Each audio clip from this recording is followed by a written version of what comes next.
Dans le prochain épisode de Demain nous appartient. Tandis que Gabriel noie son chagrin dans l'alcool, Damien rencontre les enfants d'Audrey. Benjamin se questionne quant à lui sur son avenir à 7. Attention, les paragraphes qui suivent contiennent des spoilers sur l'épisode de Demain nous appartient diffusé demain soir sur TF1. Si vous ne voulez rien savoir, ne lisez pas ce qui suit. Mardi 1er mars dans Demain nous appartient.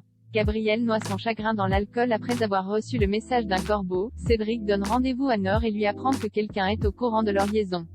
Tandis que la jeune femme pense qu'Irène se cache derrière tout cela, l'infirmier réfute cette idée précisant qu'elle l'aurait directement confrontée si elle avait eu le moindre doute sur sa fidélité. Lorsque Nord évoque la possibilité que ce soit Lilian, Cédric est certain que c'est impossible. Seulement, Nord en doute. Pour en avoir le cœur net, elle demande à Cédric de lui donner les codes du téléphone de l'adolescent. Pendant la séance de rééducation de Lilian, elle fouille alors dans son portable mais ne trouve rien. Plus tard, Nord boit un café en compagnie de Victoire quand elle reçoit un message insultant du corbeau qui la menace de la faire payer. Le docteur Lazzari la questionne donc pour savoir qui lui envoie ce genre de message, mais pour Nord, c'est juste une mauvaise blague dont il n'y a pas lieu de s'inquiéter. En parallèle, Gabriel noie son chagrin dans l'alcool en plein milieu de la matinée, ce qui n'échappe à Timothée qui lui rappelle que c'est mauvais pour la santé. Il a beau lui conseiller de se battre pour récupérer Nord, le fils Géo rétorque que c'est perdu d'avance car elle est amoureuse d'un autre. Non loin de là, Nord montre à Cédric le message qu'elle a reçu lorsqu'Irène débarque à l'hôpital pour récupérer Lilian. Sans attendre, celle-ci lui fait la morale pour avoir planté son fils le soir de la Saint-Valentin. De retour chez eux, Cédric reproche à sa femme de s'en être prise à sa stagiaire. Si elle reconnaît qu'elle aurait pu faire preuve d'un peu plus de discrétion, elle ne regrette pas en revanche de lui avoir dit ses 4 vérités. Cédric fait comprendre alors à Irène qu'il ne supporte plus qu'elle se mêle de tout. Lilian, qui a entendu leur conversation, prend la défense de sa mère.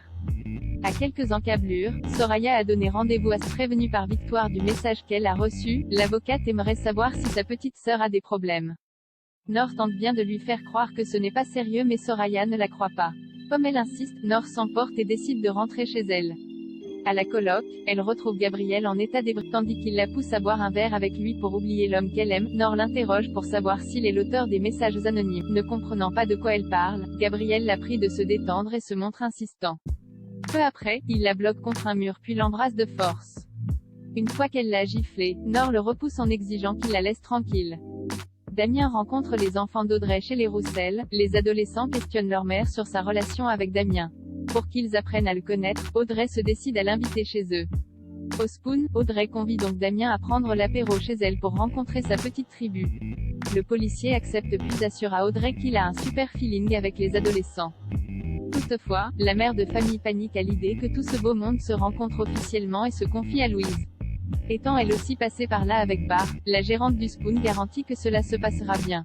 Le soir venu, Damien débarque chez les Roussel et le policier comme les adolescents se montre timide. Sans tourner autour du pot, Jordan lui demande de façon désagréable s'il compte faire souffrir sa mère. Audrey, qui le prend mal, signale à ses enfants qu'elle est assez grande pour faire ce qu'elle veut de sa vie. Mal à l'aise, Damien préfère partir pour les laisser en famille.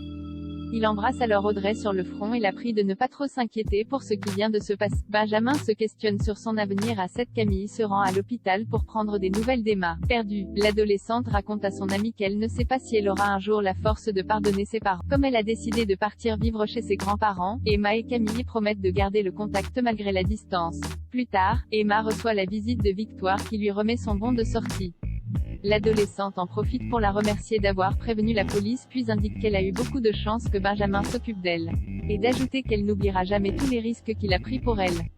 Au moment où Emma lui dit qu'elle a beaucoup de chance d'être avec lui, Victoire a les larmes aux yeux. Avant de quitter l'hôpital, Emma fait part de sa reconnaissance à Benjamin qui la prend dans ses bras et lui dit que cela lui a fait plaisir de faire tout cela pour elle. Après lui avoir dit qu'elle a croisé Victoire, elle lance qu'elle comprend mieux pourquoi il est amoureux d'elle. Pendant ce temps, Victoire confie à Samuel qu'elle regrette d'avoir foutu en l'air son histoire d'amour avec Benjamin.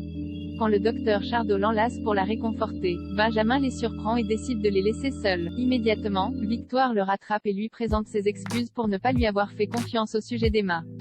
Trouvant dommage qu'il se quitte à cause de cela, la jeune femme insiste pour qu'il laisse une seconde chance à leur couple. Seulement, Benjamin ne sait pas s'il va rester à 7 et déclare qu'il est préférable qu'ils en restent là.